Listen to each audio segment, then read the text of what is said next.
Pues no voy a hacer un resumen de esta mañana, pero lo tenéis muy fresco todavía. Espero que la siesta, a los que la hayan tenido, o el paseo de playa, o lo que sea que hayáis hecho, no os lo haya borrado. Lo tenemos ahí bien fresco, espero. Pero, si bien no voy a repetir lo mismo, sí que voy a conectar lo que vamos a ver ahora con lo que hemos visto esta mañana, ¿vale?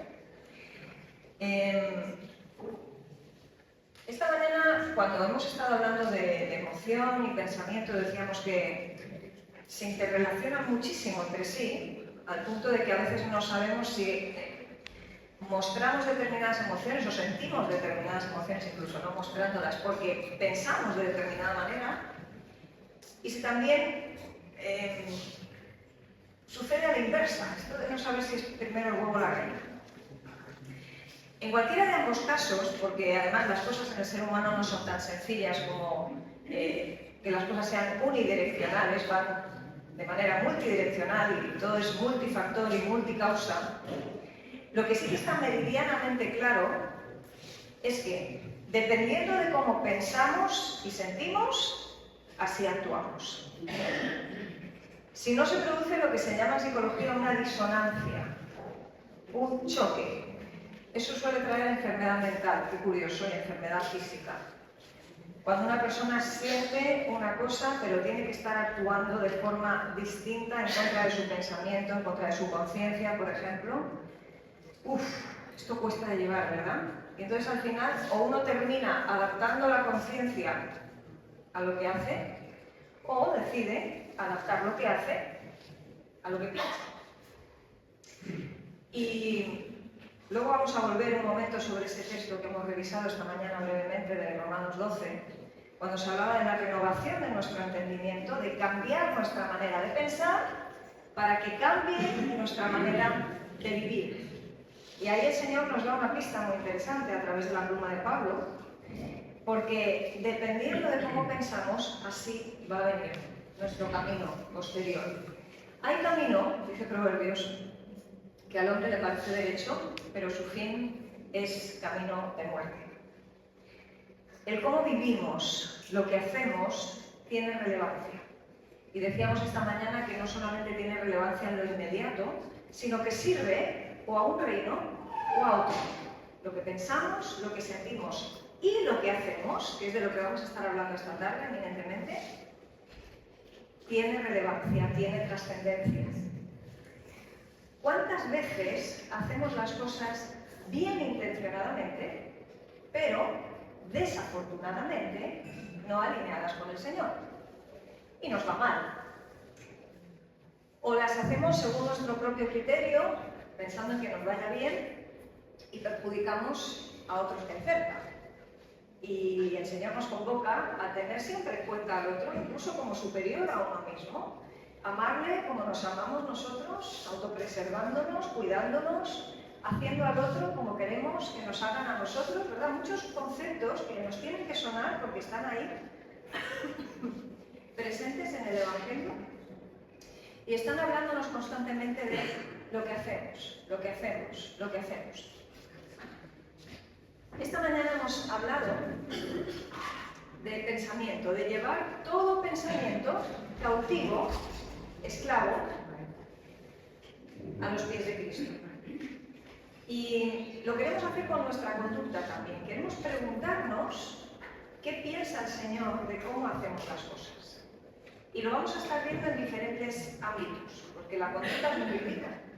La conducta tiene un montón de manifestaciones, así que lo vamos a estar viendo de diferentes maneras. Pero, siguiendo en esta línea de procurar evitar el autoengaño que hemos dicho esta mañana, que también forma parte de nuestro torcido corazón, de este corazón complejo que no son solo las emociones, sino que implica esos otros ámbitos de la vida,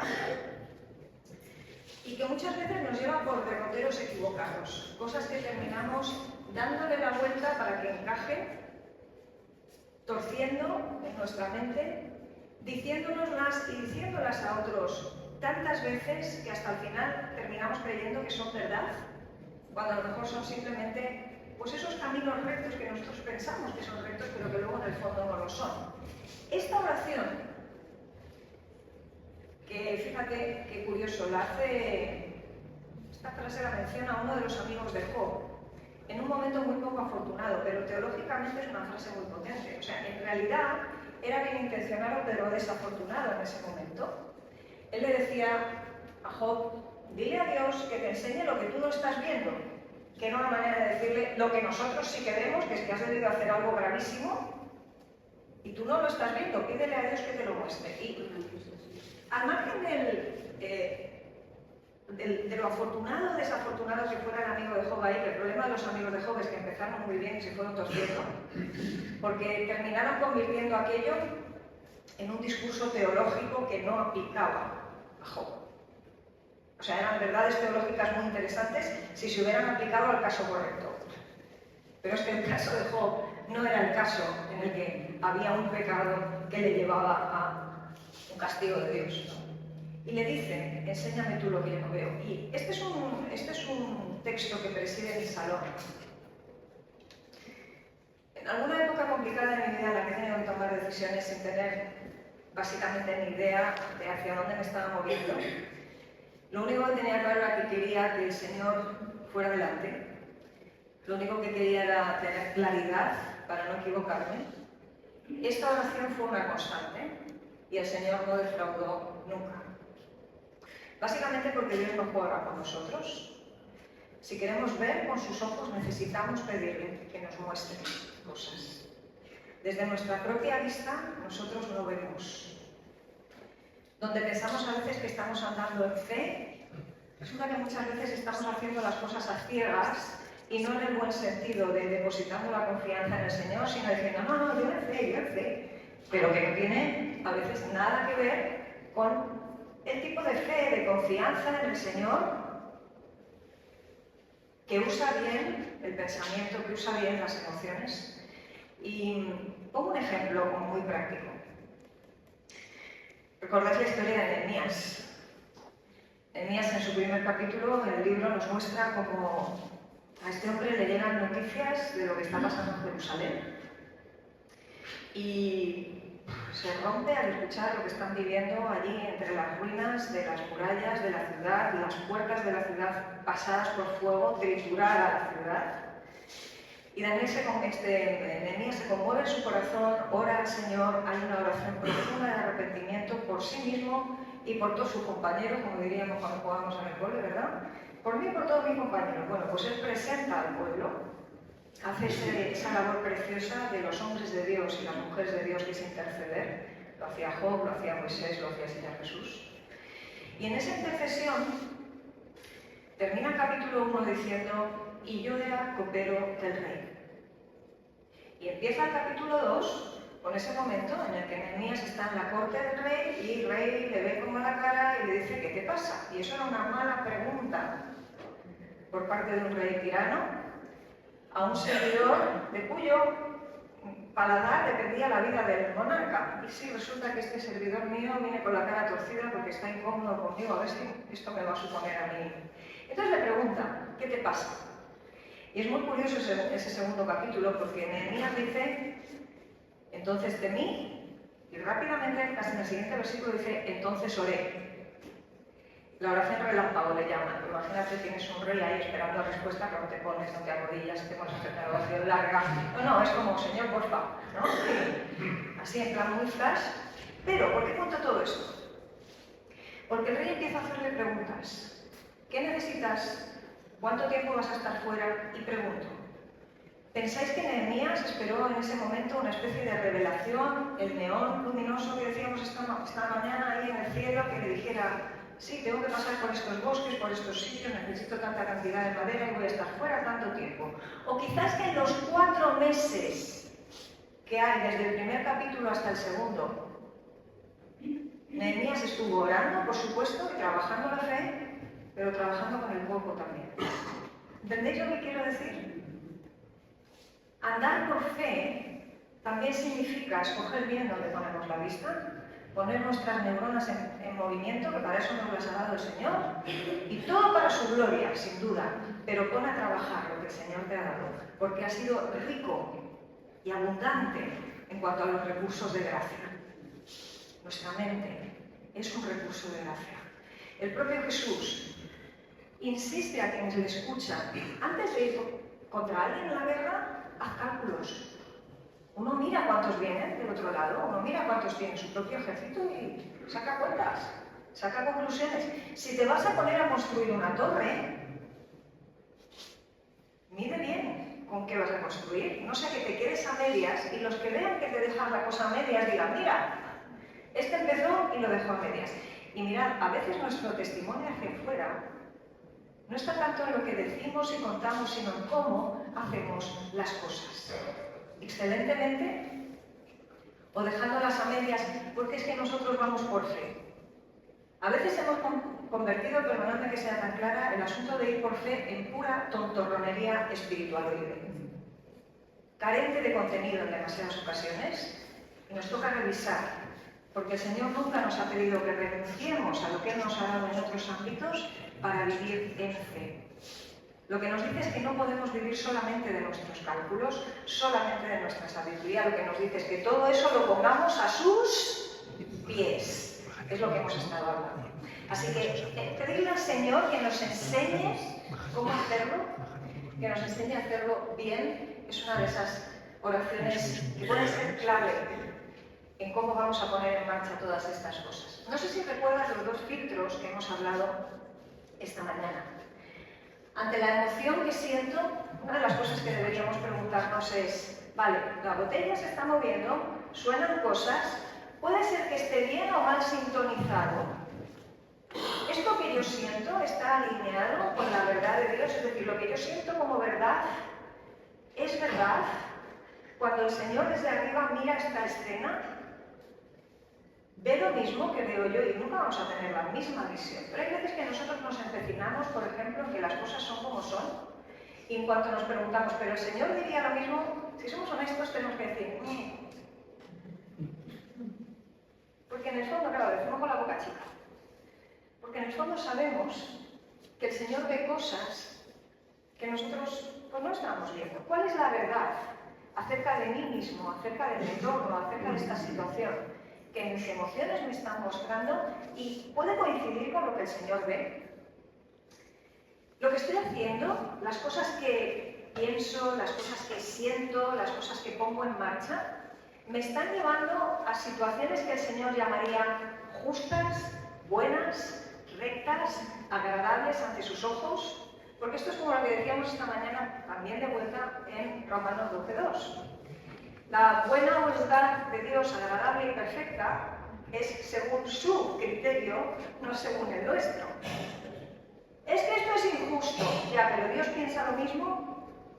Pues yo voy a hacer mi justicia, vale, pero tu ira obra la justicia de Dios, como dice Santiago. Santiago le dice que no, de hecho, que la ira nuestra no obra la justicia de Dios, porque a veces nuestro sentido de la justicia no encaja con el sentido de la justicia de Dios. Ahora, si nos movemos en verdad, justicia y amor, y de esto vamos a hablar mucho mañana, pero va a tocar mucho de lo que vamos a hablar esta tarde hoy, necesitamos pensar qué es lo que Dios llama bueno, qué es lo que Dios llama recto, justo. ¿Cómo manejo esta situación, la que sea que nos toca vivir, desde el amor, que hemos dicho que era el elemento común en las dos listas que os mencionaba? Si queremos estar en la voluntad del Señor, lo hacemos amando, sirviendo y adorando, en verdad, justicia y amor. Y ahí es donde confluyen las dos listas, digamos. Queremos, por una parte, amar a tres niveles, mañana lo vamos a recordar. Amamos al Señor en primer lugar y al otro como a mí mismo. Ahí hay tres niveles. En segundo lugar, servimos al Señor y amamos sirviendo al otro como a nosotros mismos, es decir, si queremos saber si amamos al otro como a nosotros mismos, ¿le servimos como nos autoservimos? Pongo un ejemplo tonto. No digo que ahora todo el mundo lo tenga que hacer así cuando vayamos al salón, ¿vale? Pero es un ejemplo. Cuando tú coges una servilleta para tu bandeja y el de al lado te dice, perdona, ¿me das una servilleta? Imagínate que la tuya la doblas y la suya no. Eso nos pasa con 1000 cosas. O no servimos el vaso de agua al mismo nivel, o no ponemos el mismo esmero en las cosas que hacemos para otro que hacemos. Y debería ser entendiendo al otro como superiores a nosotros mismos. Mañana lo hablaremos. Pero cuando amamos a otro, servimos al otro y al Señor. Esta mañana recordábamos que además eso conecta con la adoración. A quien das de beber, a quien das de comer, al que le das una pieza de ropa, ¿a quién se la das realmente? Al Señor. Así que esos tres elementos nos tienen que llevar a traer nuestra mejor ofrenda. Mayordomía significa que lo que estamos haciendo constantemente es traer ofrenda, ofrenda, ofrenda. Cada cosa que haces es una ofrenda. Es un regalo. Es algo que entregas. Te lo podrías guardar, pero lo entregas y eso sirve de regalo a otros también, porque beneficia, salpica con bendición a todos los que están alrededor, y lo hacemos desde ese paradigma que hemos visto esta mañana. Así que, todo esto para venir a enganchar con las cosas que hemos estado hablando esta mañana y que me parecía importante que conectemos con maneras muy prácticas en que vamos a estar ejecutándolo en esta tarde, ¿vale?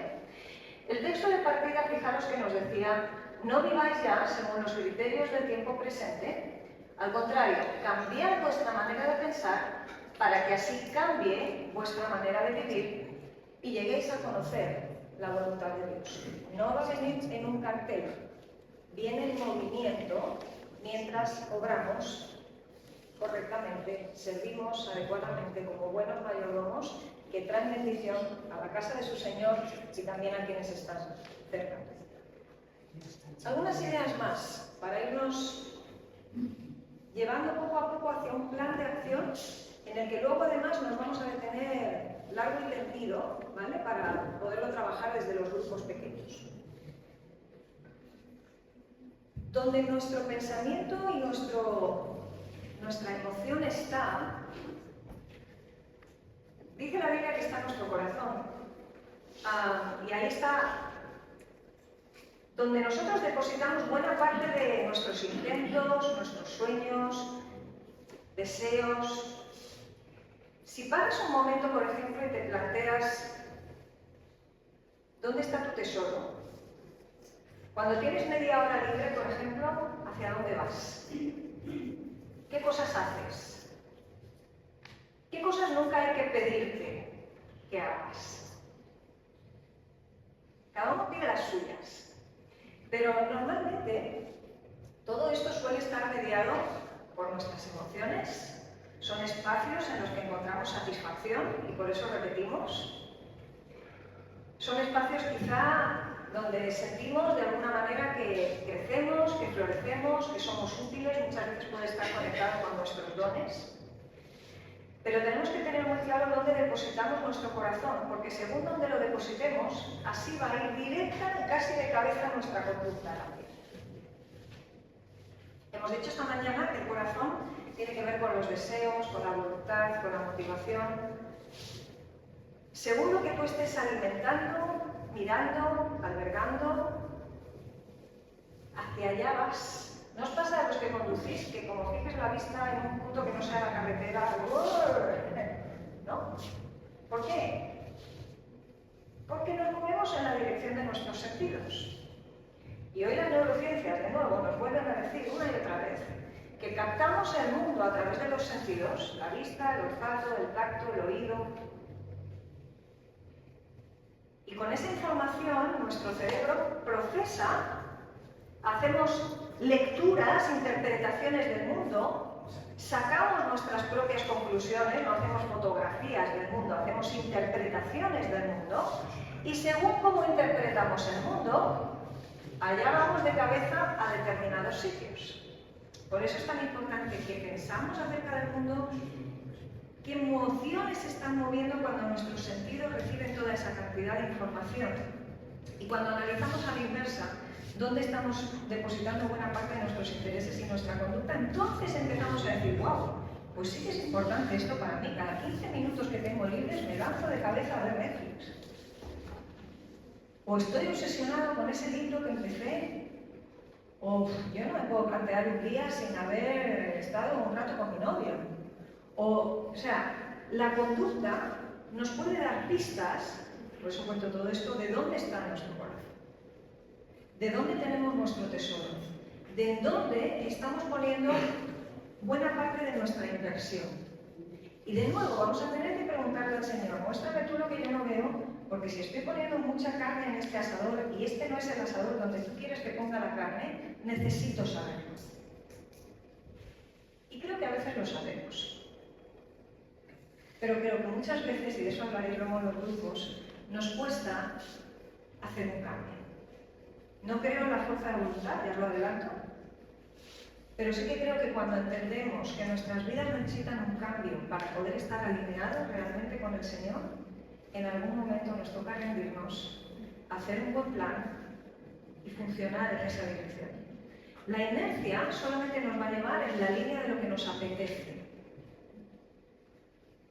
pero no de lo que es bueno, de lo que es agradable y de lo que es perfecto. La prueba del algodón, que diría que el del anuncio, lo que tenéis ya una edad ya sabéis a qué me refiero, sería esta. Porque mirad, nosotros podemos decir, se nos puede llenar la boca de decir que somos cristianos, que amamos al Señor con todo nuestro corazón, que queremos seguirle más y más y más. Pero si nuestros frutos, es decir, lo que se ve, lo que se toma del árbol, lo que se coge, lo que se prueba, se alimenta o no alimenta, o sea, si eso no nutre, si no hay frutos, tú puedes decir lo que quieras, yo puedo decir lo que quiera, pero se nos conoce por nuestros frutos. Y el Señor no llega a la vida de nadie para dejarla intacta. Si el Señor está en tu corazón y en el mío, y por tanto el Espíritu está obrando en tu corazón y en el mío, se nos tiene que ver. No, pero yo en el interior, no, perdona, se te tiene que ver. En la manera en la que hablas, en la manera en la que vistes, en los sitios a donde vas, en cuáles son tus intereses, tus inquietudes, cuáles son tus luchas. ¿Y recordáis ese momento en el que Jesús, pasando por el lado de una higuera que no daba fruto, fulminantemente aquella higuera queda seca? Era una buena manera de retratar lo que estaba pasando con el pueblo de Israel. El pueblo de Israel no daba fruto.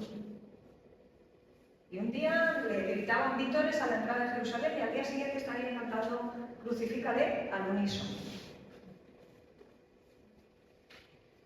¿Cuántas veces el Señor lo dijo a su pueblo? Sacrificios no me interesan, porque no vale solo la conducta. Quiero un corazón quebrantado, quiero misericordia. Pero, ¿podemos verdaderamente decir que hay misericordia cuando eso no se constata en obras? No hablo de obras para la salvación. Sabemos que la salvación es por fe y por gracia. La justificación es por la obra del Señor Jesucristo en la cruz. Pablo lo deja súper claro. Pero Santiago dice muy claro que la fe sin obras es muerta. Cuando Pablo escribe a los tesalonicenses, les encomia, les alaba, les felicita por la manera en la que ponen en marcha y en movimiento su amor, su esperanza y su fe. Y el amor se constituye en trabajo, en obras. La esperanza en constancia, en perseverancia. Qué interesante esto, ¿no? Porque los conceptos teóricos están muy bien para el ejercicio intelectual, el que quiera hacer un ejercicio intelectual. Pero a lo que se nos llama es a transformar el mundo. Y eso implica necesariamente poner las manos y los pies en funcionamiento, nuestra boca, y no conformarnos solamente con no, pero yo en mi relación con el Señor, de nuevo, eso vuelve a ser posmodernismo colado a saco en la Iglesia. Individualismo extremo en, no, pero yo soy salva. Entonces, mientras yo sea salvo o salva, yo con el Señor y el Señor conmigo. No necesito a la comunidad, no necesito servir, yo me hago mi culto en casa. ¿Veis cómo no hay que evitar que entre la secularización, que ya está dentro? Ya hemos integrado eso, ya pensamos que yo viviré conmigo. sirve y que al final, bueno, pues las obras son como ese algo opcional. Porque además, como nos queremos desmarcar mucho del contexto católico romano en el que hemos crecido, y los católicos siguen argumentando que el cielo se gana por obras, pues para desmarcarnos muchas veces decimos, no, pero las obras no son tan importantes, son opcionales. Queridos, no son opcionales. No son opcionales. ¿Se recogen uvas de los espinos? O higos de los abrojos. Todo buen árbol da buenos frutos, pero el árbol malo da frutos malos. Mirad una cosa que voy a decir, porque esto es importante también.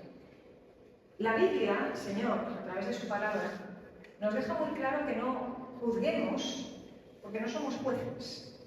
No, espero que se vea bien claro la señal que voy a hacer con las manos. Los que no me estoy mirando, miradme en este momento.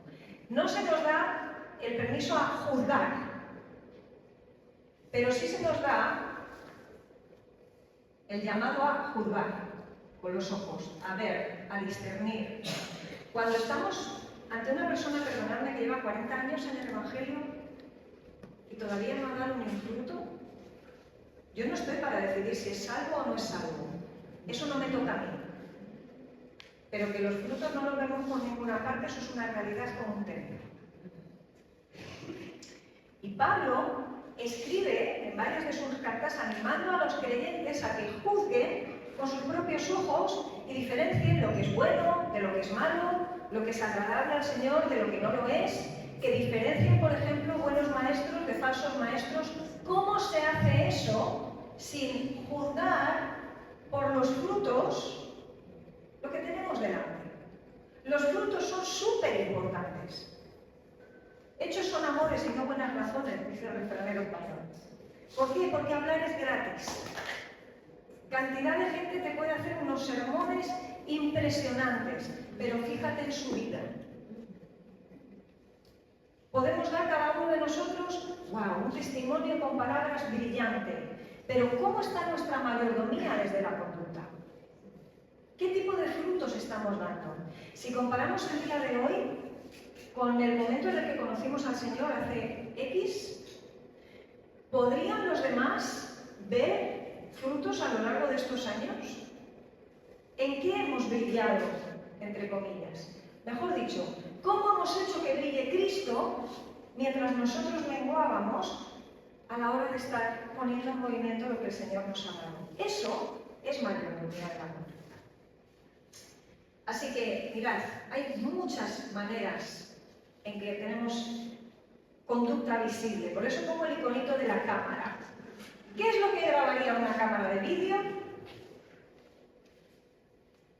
Lo que haces, lo que miras, lo que escuchas, lo que dices. Esto de lo que escuchas es una conversación frecuente en casa con nuestros hijos adolescentes.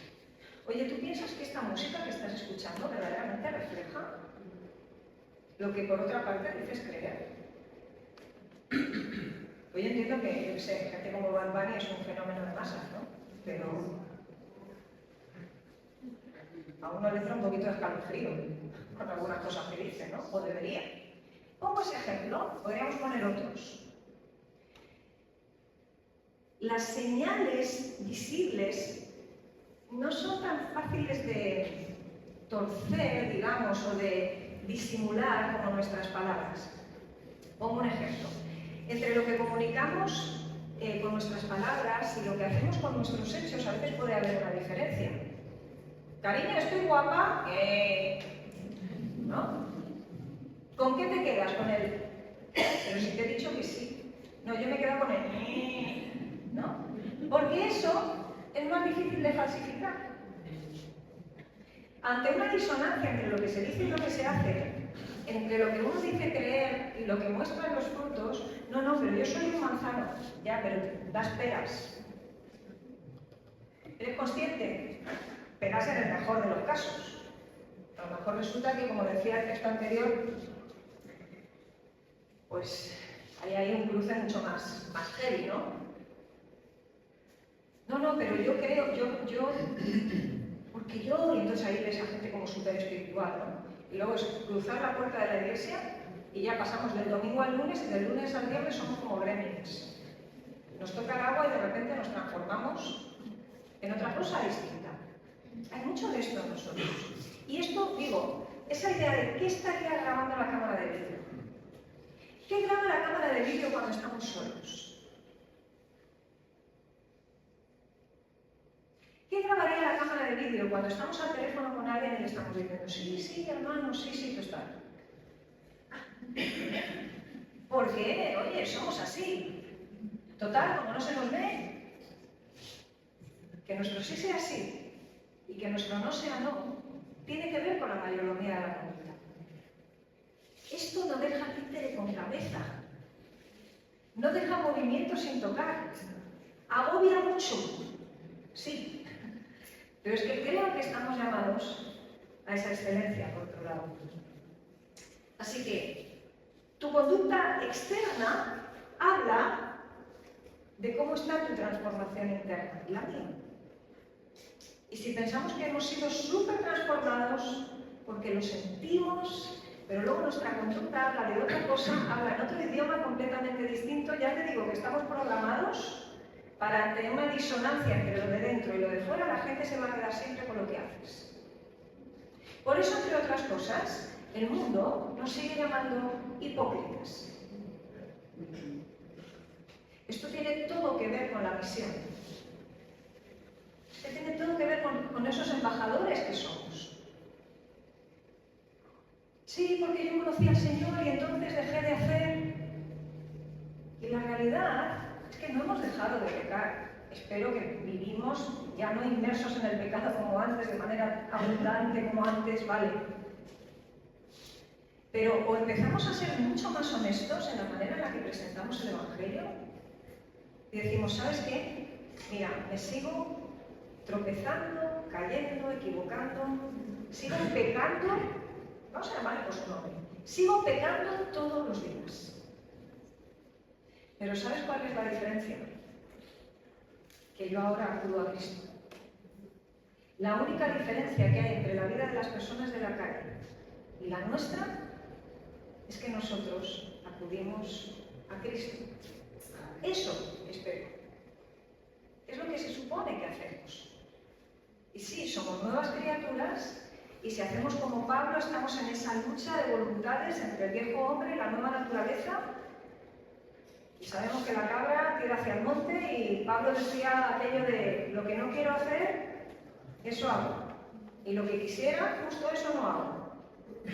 Pero lo luchaba, lo peleaba.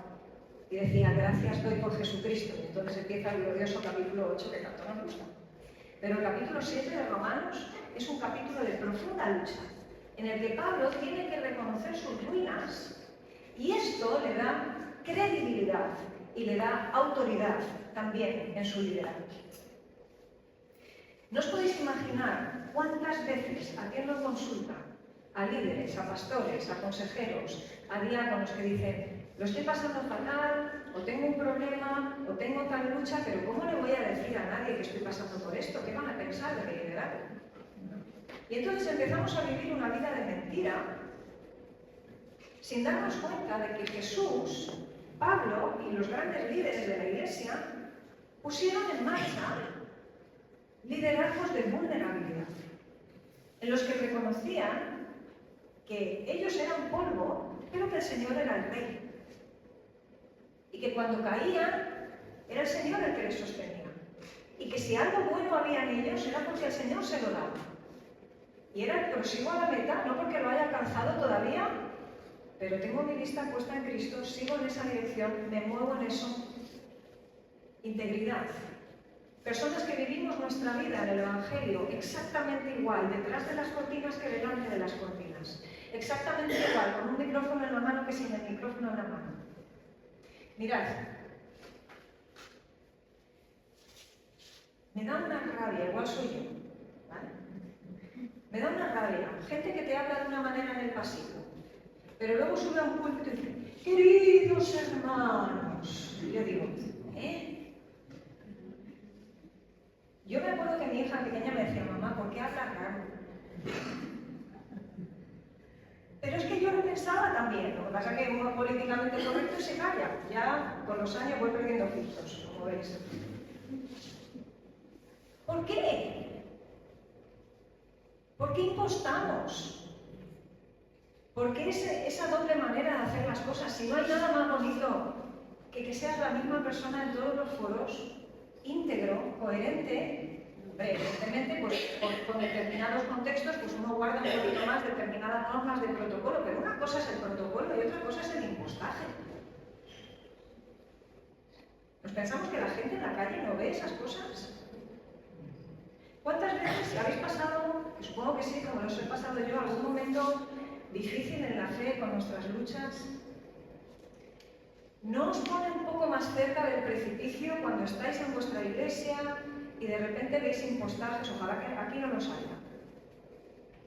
Pero yo me dedico a recorrer iglesias y he vivido en muchas distintas, pues también porque mis padres se han dedicado a obra pionera y me ha tocado estar viajando bastante de lado a lado. Cuando uno está en un momento de dificultades en la fe, de dudas, lo que necesita es ver que el cuerpo de Dios, el cuerpo de Cristo, que es la iglesia, funciona de alguna manera engranada, sosteniéndose y exhortándose unos a otros en coherencia, haciendo las cosas bien. Todo ese tipo de cosas que normalmente chirrían, que chirrían a los de fuera, cuando estamos nosotros más para allá que para acá, son a veces el empujoncito que nos hacía falta para decir, ¿dónde se borra uno de la secta? Y esto no es una secta. Pero podemos llegar a convertir las cosas en pura religión. Tantas veces viviendo, como digo, según el aparente camino estrecho, pero el Señor a lo mejor quizá no bendiciendo ninguna de las cosas que estamos haciendo porque no hemos pasado por su filtro. No hemos dialogado con Él, no hemos pasado por la puerta estrecha para preguntarle, Señor, ¿de esto qué piensas tú? ¿Qué te parece que yo maneje esto de esta manera o de esto otro? Ahí está pulserita, ¿no? Que especula por ahí ¿qué haría Jesús? What would Jesus do? Y está bien. Lo que pasa es que nunca sabemos exactamente cómo lo haría Jesús, pero nos da bastantes pistas el Evangelio acerca de cuál es el carácter de Dios. Y hay muchas veces que, aunque solo sea por descarte, diríamos, no sé cómo lo haría Jesús, pero así no. ¿No? Bien, nos sirve. Pero, mirad, tuve la posibilidad de estar en Corea del Sur en el mes de septiembre, con el Congreso Mundial del Movimiento de Lausana. Y la Iglesia de Corea del Sur hizo un ejercicio de autocrítica absolutamente brutal. Ha sido un país machacado por múltiples guerras, revoluciones, invasiones, imperialismos múltiples también. Ya sabéis lo que hay en Corea del Norte y lo que no sabemos. Una iglesia subterránea preciosa que funciona sin que se la pueda ver, pero que revoluciona bajo tierra los cimientos de una nación que se resiste a Cristo. Ahora, ¿por qué os cuento esto? Porque Corea del Sur, que vive en apertura, que cada vez se parece más al mundo occidental y que nos está haciendo todo un adelantamiento porque en algunas cosas nos pega una goleada. O sea, he tenido el privilegio de poder visitar, por ejemplo, ciudades como Nueva York, que son el top del desarrollo mundial en muchas cosas. Cuidado, ir a Seúl te peta la cabeza. Te peta la cabeza. O sea, que tú pases por un aeropuerto y no tengas que sacar absolutamente nada a la maleta, tú pasas. O sea, está, que nos han hecho ya el antirreglamentario por la derecha. Sin embargo, es curioso, porque ellos decían, cuanto mejor estamos, más empiezan nuestros vecinos a decirnos hipócritas. ¿Por qué? Porque la Iglesia tiende a desviarse cuanta menos persecución hay. Sin embargo, de repente uno mira a esos otros países que antes eran campo de misión y que ahora son fuerza misionera. China, por ejemplo.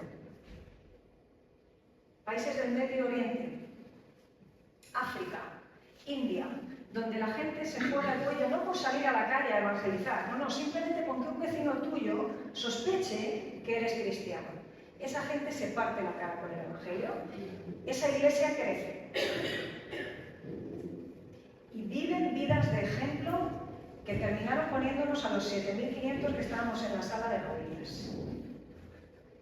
Porque ahí es donde nos damos cuenta de cuán dormidos estamos como continente, cuánto nos hemos conformado con vivir una vida cristiana de migajas y que nuestro fruto muchas veces no se vea por ninguna parte. Y aquí me meto yo también, por supuesto, no os estoy diciendo nada a vosotros que no me haya dicho a mí misma o me diga a mí misma mientras me lo preparo y mientras os lo cuento a vosotros. Estas cosas nos tienen que mover las tripas, nos tienen que zarandear.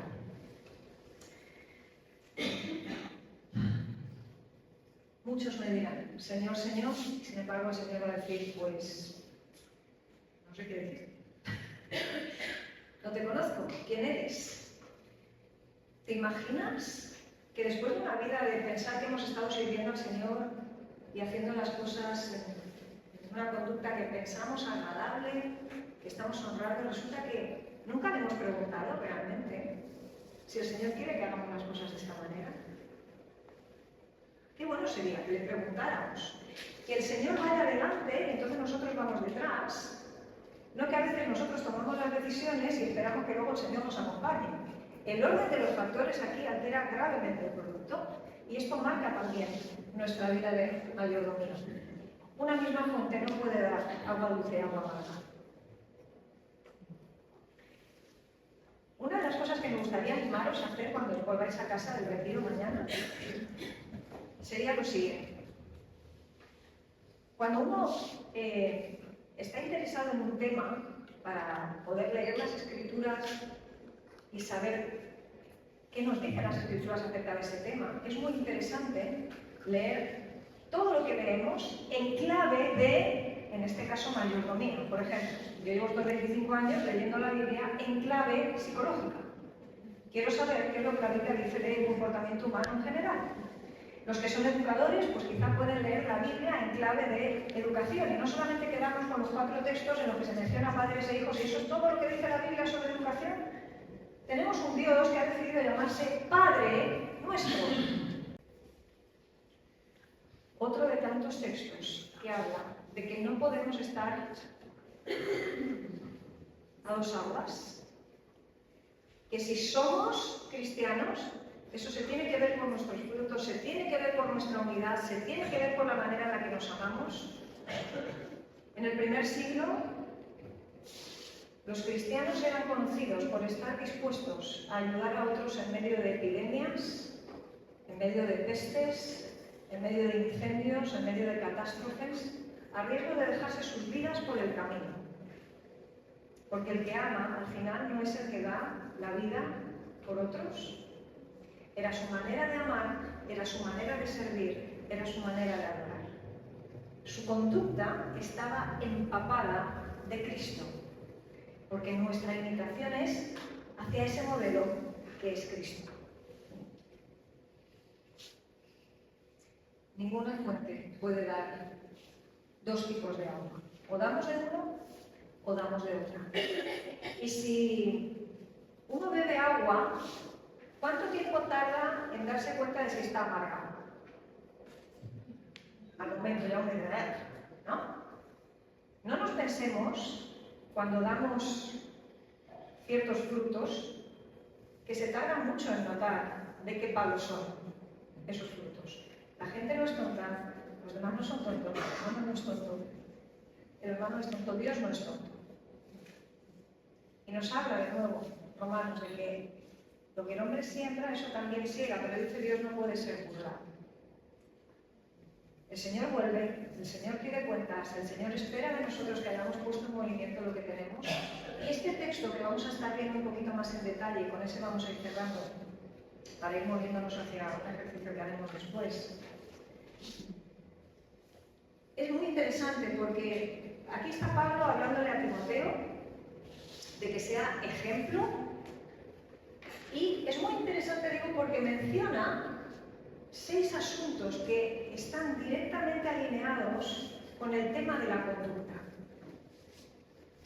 La palabra, el comportamiento visible, la conducta, el amor que se manifiesta en obras, como hemos dicho, el espíritu con el que hacemos las cosas tiene que ver con la actitud, y tarda 0, en manifestarse. la fidelidad, que es lo que significa la palabra fe, si somos leales o no leales, y la pureza.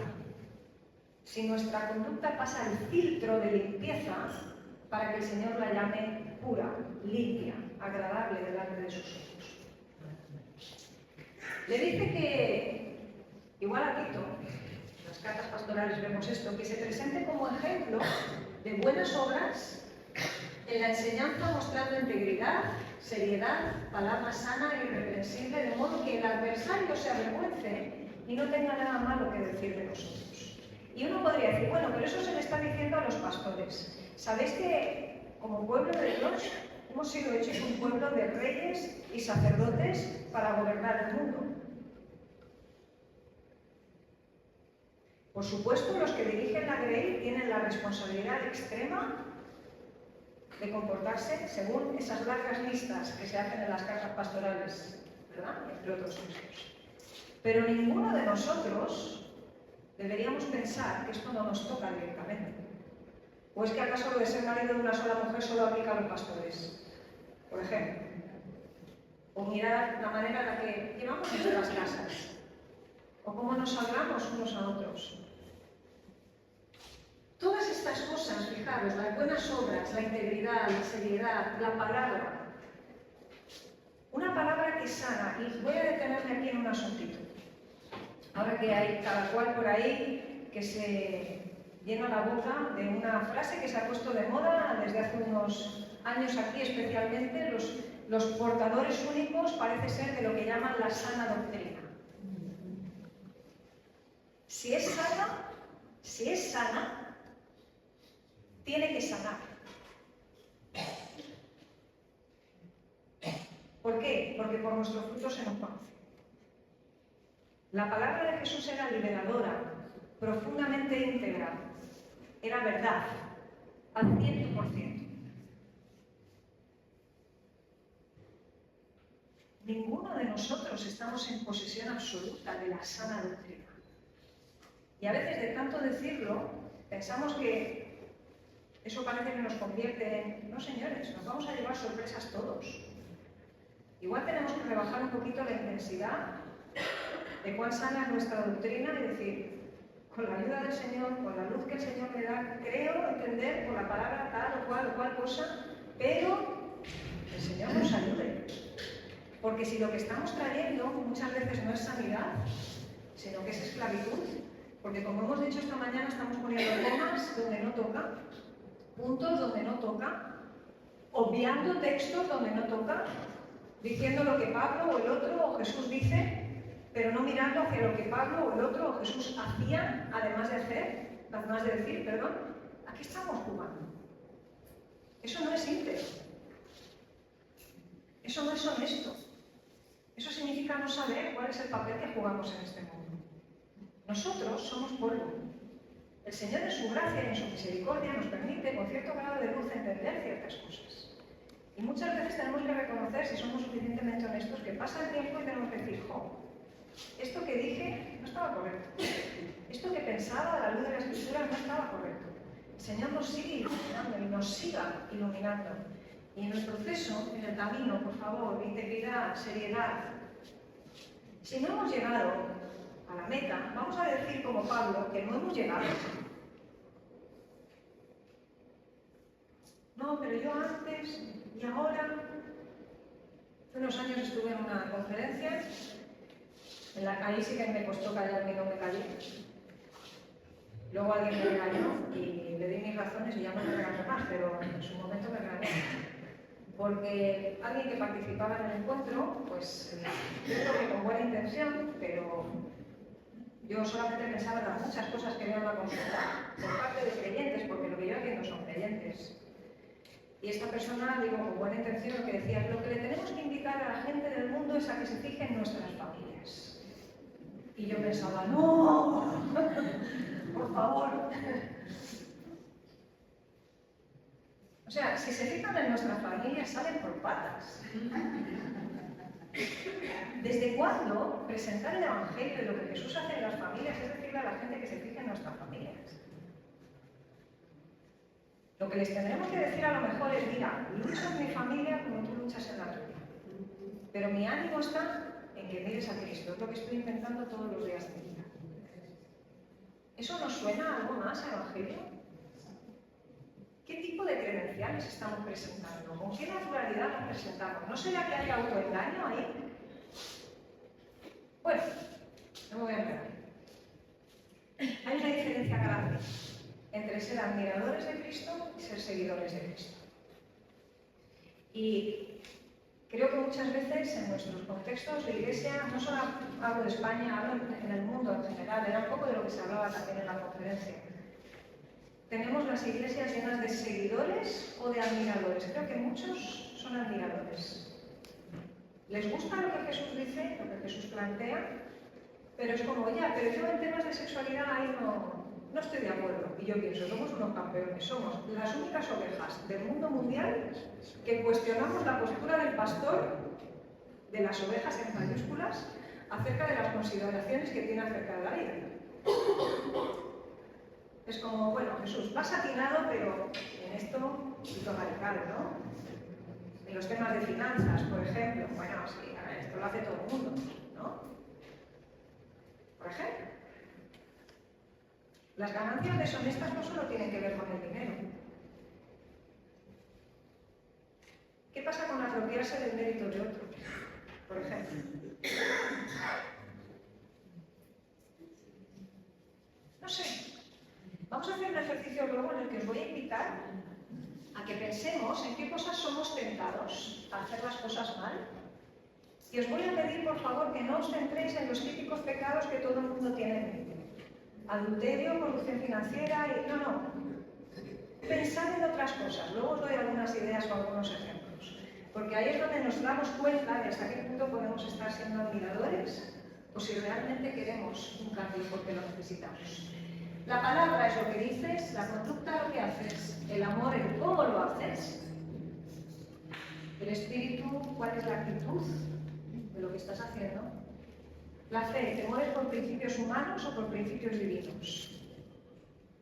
Y la pureza, limpieza y santidad delante del Señor. Si tuviéramos que vivir hoy en día por el régimen de sacrificios del Antiguo Testamento, ¿os imagináis qué locura? No habría de pie absolutamente nada. No quedaríamos ni títere con cabeza.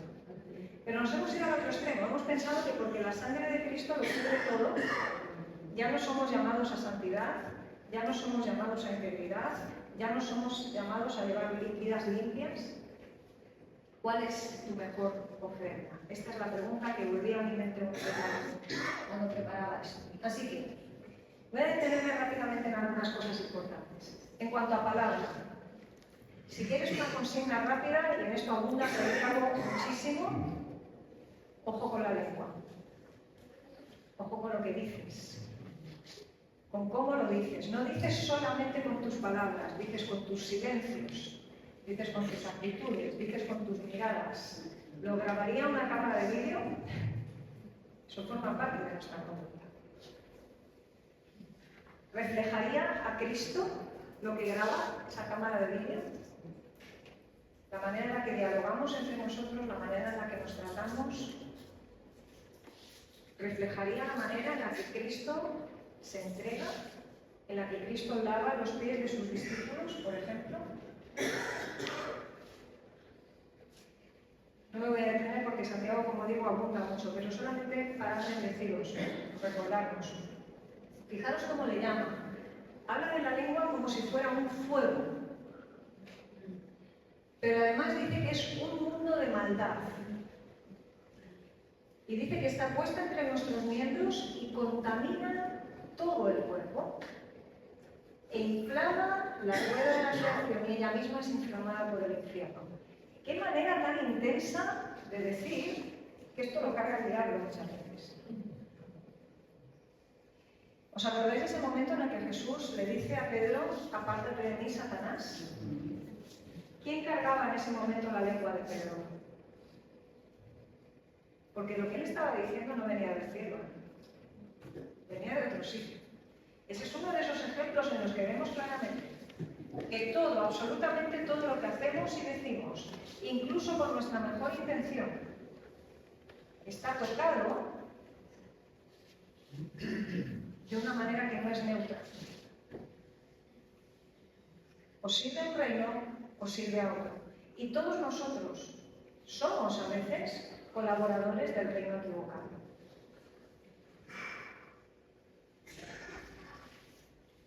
Ahora, ¿qué pasa con el amor? ¿Cómo sabemos si estamos amando bien? Mirad, el amor es expansivo, es hacia afuera. No, pero yo doy, por ejemplo, ¿no? Podría decir el pueblo de Israel en ese contexto de Malaquías. No, si nosotros ya, pero ¿cuánto te quedas? ¿Se ve ese equilibrio o ese desequilibrio? Porque el amor está, la cuestión es cuál es el objeto de tu amor. Si es un amor como el que Dios quiere de nosotros, es como el de Cristo, que es expansivo, se entrega, se da, es generoso, alcanza a otros. Ahora, cuando el amor es de otra manera y va hacia adentro, eso en mi pueblo y en el vuestro se llama egoísmo. Que por cierto, es el verdadero enemigo del amor. No es el desamor, ni siquiera es el odio. Con que seamos egoístas, ya estamos errando en cuanto al amor. Así que pensamos, ¿es hacia adentro o hacia afuera el amor que estamos desarrollando? Si pensamos en el espíritu en el que hacemos las cosas, diríamos que está alineado con su espíritu en nosotros. Esta es la clave. ¿Con quién está alineado nuestro espíritu? Nuestra actitud, nuestra manera de desarrollar lo que desarrollamos. Y fijaros que cuando habla 1 Corintios 13 del amor, que ahí tenemos una larga lista, donde vemos pues, que es sufrido, que es benigno, que no tiene envidia, que no es jactancioso, no se envanece, no hace nada indebido, no busca lo suyo, no se irrita, no guarda rencor.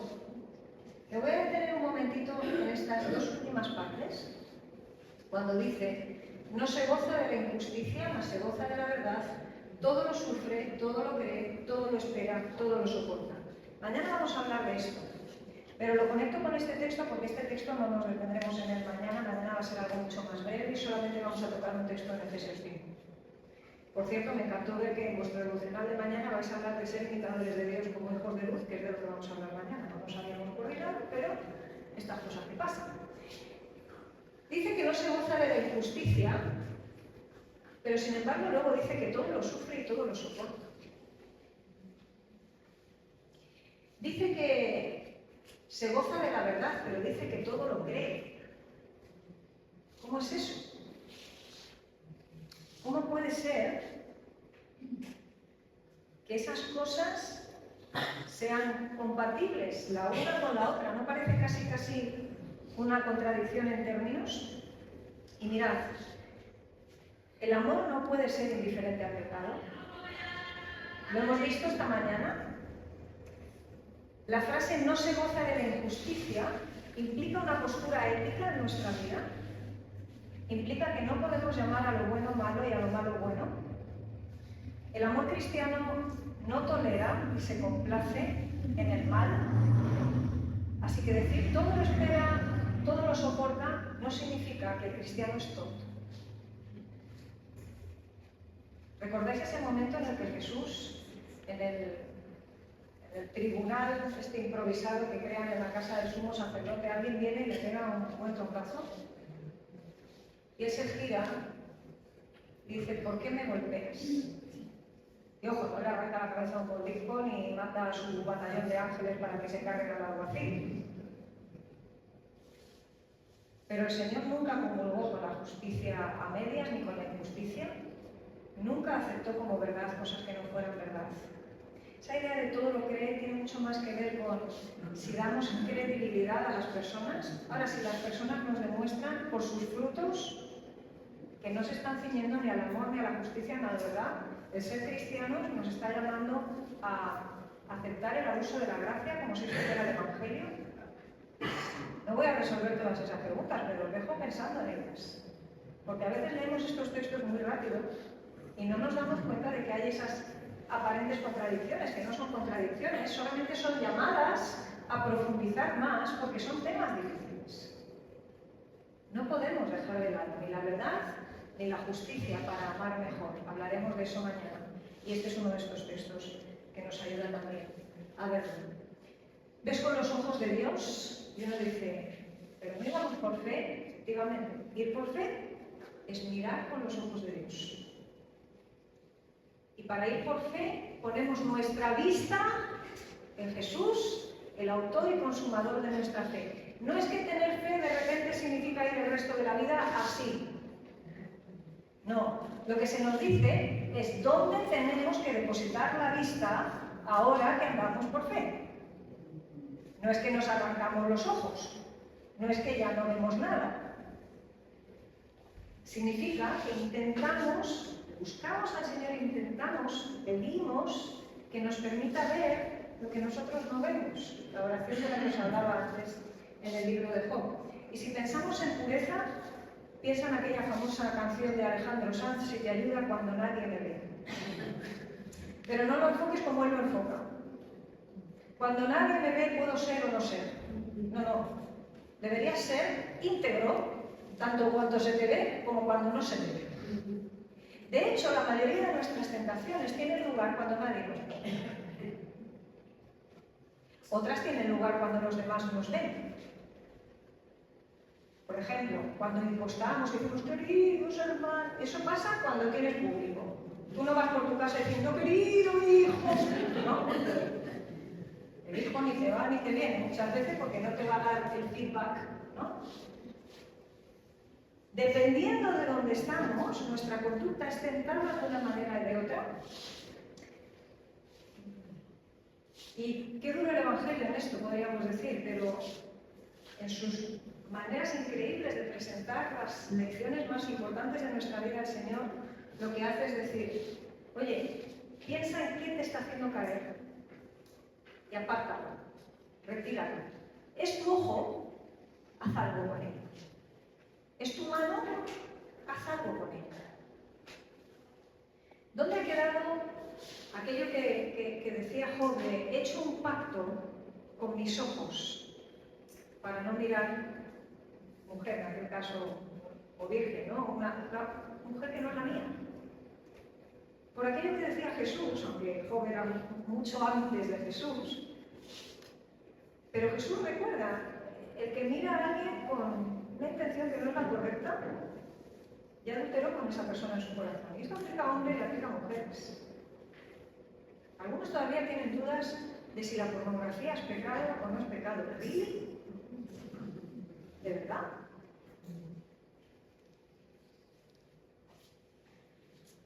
No sea que por uno de tus miembros, al final todo el cuerpo, esta idea ya ha aparecido bastante. Cuando una parte, por ejemplo la lengua, funciona para lo malo, todo el cuerpo es contaminado, ¿verdad? Cuando el ojo, cuando la mano. Pero me voy a traer esto al mundo corporativo, comunal, que es la Iglesia. De nuevo, dejemos de lado los individualismos. Esto no va solo de nosotros. Porque al fin y al cabo es mi lengua, es mi dedo, es mi mano, es mi ojo. Esto es mi propiedad privada. Este es mi metro cuadrado. No. La Iglesia es el cuerpo de Cristo. Y cuando un miembro sufre, ¿qué pasa con los demás? Sufren. Si tú tienes una infección en el apéndice, ¿qué pasa con tu cuerpo? Que se pone a morir entero. Es más, puedes entrar en sepsis y palmarla. Fíjate tú si lo uno tiene que ver con lo otro. Cuando tu cuerpo lucha con una infección, tiene fiebre, ¿qué tal estás? Así en general. Si a ti te duele el dedo pequeñito del pie derecho, ¿el resto de tu cuerpo está tan contento y tan bien? ¿O tú sufres por el dolor de lo que estás viviendo? Cuidado con eso. Esto es la banda sonora de la vida, ¿vale? No pasa nada. Os decía que no creo en la fuerza de voluntad. Si alguno tenéis dudas sobre ese texto de Romanos que os mencionaba antes, lo tenéis ahí en los versículos 14 y 15 de Pablo.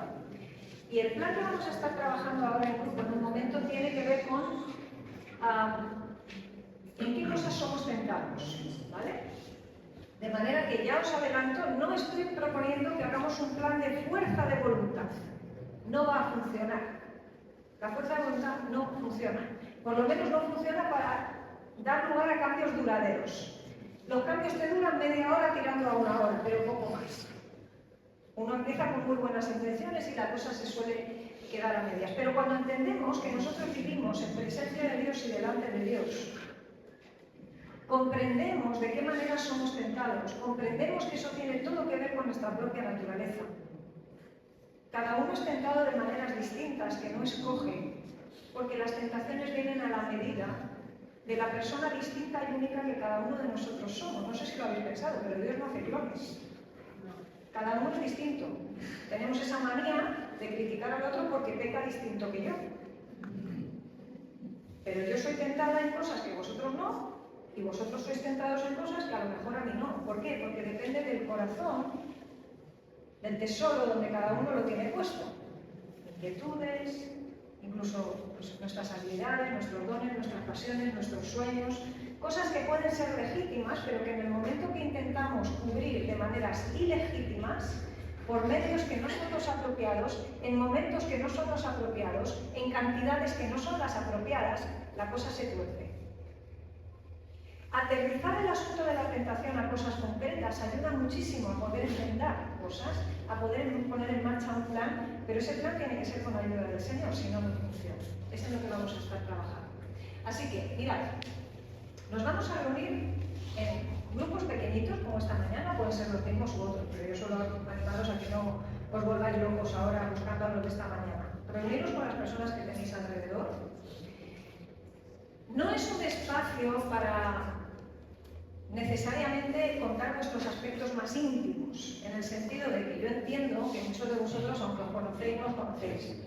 Es decir, resulta difícil hacernos vulnerables en los temas más oscuros de nuestra vida con gente que no los hemos escogido a conciencia, sino que es que estaba sentado a mi lado. ¿Vale? Entonces, no os estoy diciendo con esto que saquéis las tripas, pero sí os voy a pedir que seáis en el ejercicio honestos. No sois expuestos a una única tentación en la vida. No hace falta que contéis la tentación más corrosiva a la que os enfrentáis. Pero podéis aprovechar ejemplos quizá no tan gore, no tan complicado o no tan de exposición pública, pero sí escoger algunos porque lo que quiero sobre todo es que entendamos, y para eso sirve el ejercicio, que la tentación no viene solo en formato grande. La tentación viene en cosas pequeñas. Y os voy a poner algunos ejemplos en los que pensaba estos días y que me parecía que eran como especialmente visuales, ¿no? O que nos podían ayudar a entenderlo mejor. Por ejemplo, tengo la tentación, con cierta frecuencia, de escoger el camino más fácil. La tentación de no esforzarme en cosas que yo creo que el Señor me pide que me esfuerce. Para mí es tentador, como esto lo he hablado y contado en otros sitios, pues simplemente venir a contar el mismo rollo y ya está. Y la única razón por la que no lo hago es porque delante del Señor quiero hacerlo bien. Quiero volver a repasar cada texto, cada diapositiva, quitar, poner, afinar, preguntar cómo es el auditorio con el que voy a hablar, qué tipo de personas me van a escuchar. ¿Qué creo que el Señor me está animando a presentar? Cada vez que lo cuento de manera distinta. No es el camino más fácil, pero sé que mi tentación es ir a lo rápido, porque soy resolutiva, soy práctica, y voy tira.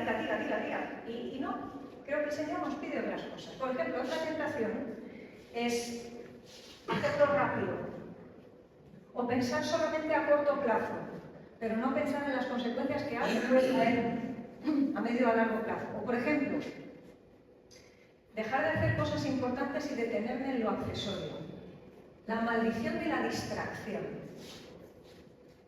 Esto es un cáncer. Esto es un cáncer. Y os lo dice una que lleva la oficina aquí.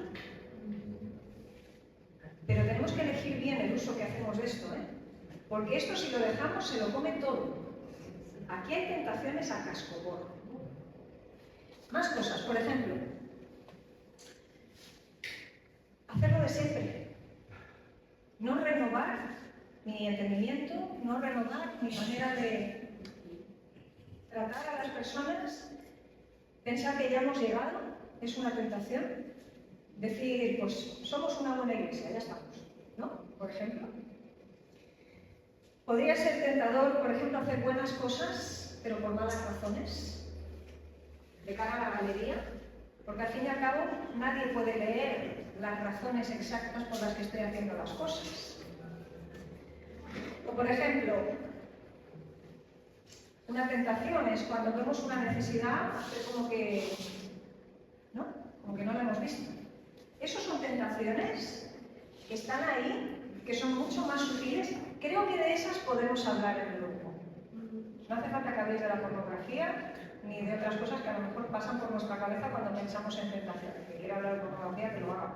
Pero quiero deciros con esto, no penséis que es un ejercicio que no se puede hacer sin hablar de cosas muy heavy. No, es que esto que acabo de mencionar son cosas muy heavy también.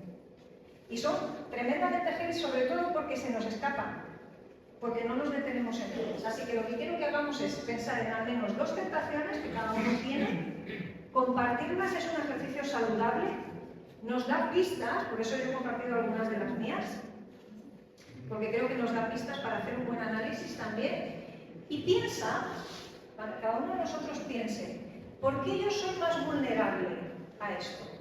Por ejemplo, yo tengo un problema con el asunto de la productividad. Yo soy de carácter obsesivo, no soy TOC, ¿vale? Pero soy de carácter hiperdisciplinado, responsable, organizada. Eso tiene muchas luces, pero tiene muchas sombras. Y entonces, con el dichoso tema de la productividad, uno está constantemente tentado, como decía, lo rápido, lo ágil, con lo que termino pronto, con lo que no me supone un esfuerzo, porque así puedo hacer más cosas, abarcar más. Y el que mucho abarca, poco aprieta, ¿no? El Señor nos llama a la excelencia, no nos llama a la hiperactividad. Esa es una de mis tentaciones. ¿Por qué soy más vulnerable a ella? Pues en parte por mis propios rasgos de carácter. He sido educada además también en parte en la productividad. A los que somos productivos nos dan muchas palmaditas en la espalda a lo largo de la vida. En el cole, en la universidad. Si tú entregas un libro 3 meses antes de que termine tu plazo de contrato, la editorial está súper encantada. Pero ¿cuántas cosas hemos dejado por hacer por el camino? A lo mejor por cumplir con eso, que en realidad es un tema de ego, ¿eh? A veces, cuando nadie nos ha pedido y resulta que nosotros, no, pero es por excelencia. Muchas veces no. Y yo sé que tengo esa tendencia y sé que tengo esa inclinación. Y verbalizarlo, identificarlo, ayuda a estar más pendiente de sucesivas veces en las que eso va a pasar. Entonces, me gustaría que pensaras cuáles son esas tentaciones, por qué tu carácter eres más vulnerable a ellas, pero piensa también, oye, ¿cuándo me pasa más? ¿Cuándo me pasa más esto de querer acabar pronto y ser súper productiva? Por ejemplo, me pasa más cuando tengo una meta profesional muy concreta en mente. Tengo algo que quiero conseguir. Tengo que reconocer que muchas veces ni siquiera le he preguntado al Señor si es una buena meta, pero la tengo. Se me ocurre de repente ahí una brillantez, o lo que yo pienso que es una brillantez, que lo mismo es camino de muerte, pero yo estoy convencida de que es un buen camino. Y entonces, ¿cuándo me pasa? Me pasa ahí. ¿Por qué me pasa? Porque vivimos además en un mundo en el que se habla constantemente del éxito, en el que uno parece que tiene que estar constantemente generando producto, trayendo a las personas lo que quieren o necesitan escuchar, alimentando la maquinaria. Oye, ¿qué pasaría? Esto ha sido un ejercicio que he hecho este año pasado. ¿Qué pasaría si en vez de mandar un boletín de noticias cada 15 días mando uno cada 3 meses? Pues he descubierto que no pasa nada. Y diréis, pues chica, no sé, tanto rollo para eso. Bueno, cada uno tiene sus cositas. Yo lucho con las mías. Y sé que los porqués, los cuándos, muchas veces tienen que ver con esa configuración de persona que soy. ¿Qué obtengo? Nadie hace nada, esto es una cosa de primero de psicología. Nadie hace nada ni mantiene una conducta si no consigue algo con ella. Funcionamos como si fuera el uso de la máquina tragaperras. Con que nos den premio de vez en cuando, seguimos y seguimos y seguimos y seguimos y seguimos. ¿Qué obtienes? Porque algo obtienes. Y reconocer lo que obtenemos nos ayuda. ¿En qué maneras, cómo se produce esa tentación en mi vida? Pues a veces se produce diciendo, venga, me quedo media horita más. Oye chicos, cenamos media hora más tarde. A lo mejor ya tendríamos que haber cenado hace una hora. Pero uno entra fácil en esas dinámicas, ¿vale? Estas cosas creo que las podemos hablar en grupo, porque lo que quiero que veamos al final entre todos, esta última pregunta se compone entre todos, es ¿cuál podría ser un buen plan para luchar con la tentación? De no actuar como el Señor quiere que actuemos y hacerlo bien, por el contrario. O sea, ¿cómo hacemos para que nuestra mayordomía esté correctamente alineada en el plano de la conducta? ¿Qué hacemos para hacer lo que queremos y debemos hacer delante del Señor y que no dependa de nuestra fuerza de voluntad? Y entonces ahí, a cada uno de vosotros, en base a estas cosas, se os van a ocurrir ideas. Por ejemplo, a alguien que tuviera luchas con la pornografía, lo primero que le diríais es, nunca utilices un ordenador si estás a solas. No te expongas. No des lugar al diablo. A lo mejor le dirías, oye, ten un compañero de la iglesia, alguien con quien puedas reunirte cada X y poderle contar cómo va tu vida en esto. Hemos perdido el asunto de la rendición de cuentas. Los grupos de hogar también están para estas cosas. Y hay cosas que en grupo es muy difícil hablar, pero si tienes una persona de confianza a la que puedes explicar, oye, ¿te puedo contar qué tal voy con esto que hablamos hace 2 semanas? La cosa cambia completamente. ¿Cuán intencionales somos en querer hacer un plan? Y ese plan que llevéis, que cada grupo seguramente va a tener un plan distinto, y tenemos casi una hora antes de la cena para poder trabajar, aunque no hace falta consumir todo ese tiempo, pero puede ser muy interesante que a lo mejor en algún momento, porque sí que me gustaría que tengáis tiempo tranquilo para trabajar. No quiero poneros un plazo de en 20 minutos hablamos, pero sí que sería bueno que en algún momento, no sé si ya de vuelta a Valencia, se pusieran en común esos planes de acción. Porque nos podemos dar pistas unos a otros de cómo podríamos trabajar esto. Lo ideal es que luego cada uno en su casa pueda trabajar en un plan personal, que puede ser el que ha salido en el grupo o alguno que vosotros entendéis que para vuestro caso de tentación particular es más sutil. Esto sí que es una parte que hay que trabajar con el Señor. ¿Cuán interesados estamos en hacer verdaderamente un cambio? Si no, como decía esta mañana, esto se quedará en una charlita entre nosotros, pero poco más. Ese último punto que viene en paréntesis, ese trabajo que hacemos en casa con el Señor es tremendamente importante, pero para eso necesitamos ayudarnos mutuamente para mover nuestro pensamiento en la dirección correcta, para que así nuestra conducta también quede marcada por eso.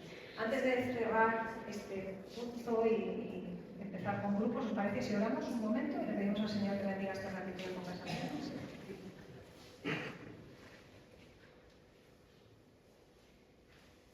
Señor, te estamos muy agradecidos porque nos has traído hasta aquí, no solamente en el retiro, sino en la vida.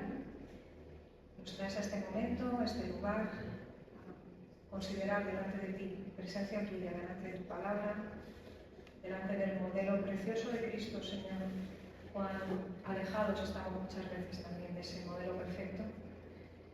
Gracias porque al mirarle podemos ver cómo se vive una vida plena, una vida que tú apruebas, una vida que nos da ideas, pistas, que, Señor, sabemos que no va exenta de sacrificio. Esto va a significar cortes, va a significar tener que tomar decisiones, pero tú lo hiciste por nosotros y queremos, Señor, ser consecuentes, íntegros en nuestras vidas. Así que te pedimos especialmente que en este ratito que vamos a estar dialogando entre nosotros, pensando juntos sobre estas cosas, lo que hemos escuchado y lo que tú has puesto en el corazón de cada uno pueda venir a traerse a este espacio de conversación para poder llegar, Señor, con tu ayuda, con tu guía, a ver lo que no vemos, a reflexionar sobre lo que quizá no hemos reflexionado hasta ahora, a considerar mejores maneras de conducirnos y sobre todo, Señor, no perder de vista que es tu imagen, tu nombre, tu reino, tu gloria, lo que está comprometido en este tiempo. Así que te rogamos que nos ayudes a manejarlo, a enfrentarlo